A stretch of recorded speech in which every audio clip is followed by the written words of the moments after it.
Can you actually believe it? We made it! Eclipse Day, and you're stuck with me for the entire thing. Stuck with you? Finn, I picked my eclipse partner very, very carefully.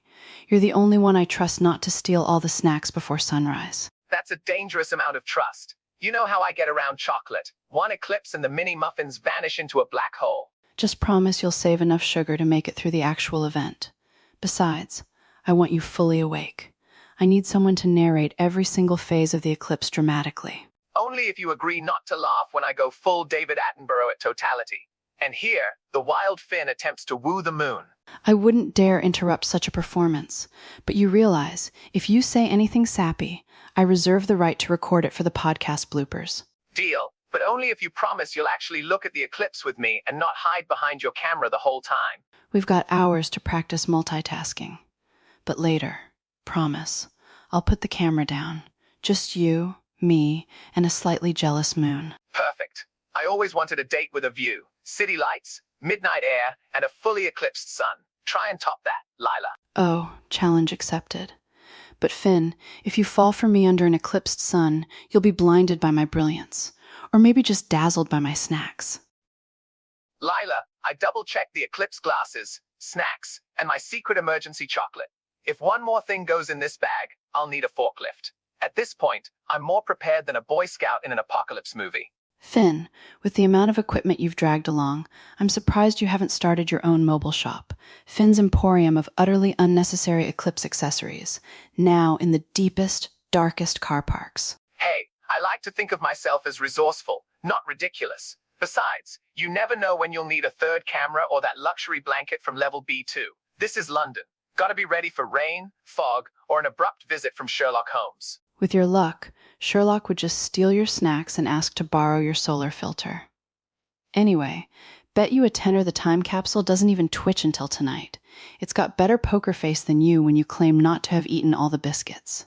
Ouch! Harsh truth bombs this early? If sarcasm was an Olympic sport, you'd medal. Look, I'm just saying, it's a total eclipse and a mysterious artifact in the same postcode. That's trouble brewing, or at least a solid side quest. Side quest?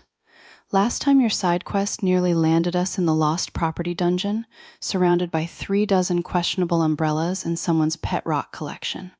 Question is, are you aiming for discovery or disaster tonight? Discovery, disaster. I call it character building. And speaking of questionable, what do you reckon is inside that time capsule? My bet's on ancient paperwork and a strongly worded letter from 1962, probably with fewer emojis than your texts. If it's paperwork, I'm voting we seal it back up and dump your emergency chocolate in for good measure. Future archaeologists need a treat after that disappointment. And hey, if nothing happens tonight, we can eat all the snacks and call it experimental astronomy. Deal! But if the capsule opens up and we get sucked into a time vortex, promise me you'll at least Instagram the moment. Hashtag, sucked into the 60s, still more wifer than the tube. You got it. Just promise if we end up in 1962, you don't try to smuggle back any retro snacks. Expiry dates matter, unlike your eclipse jokes.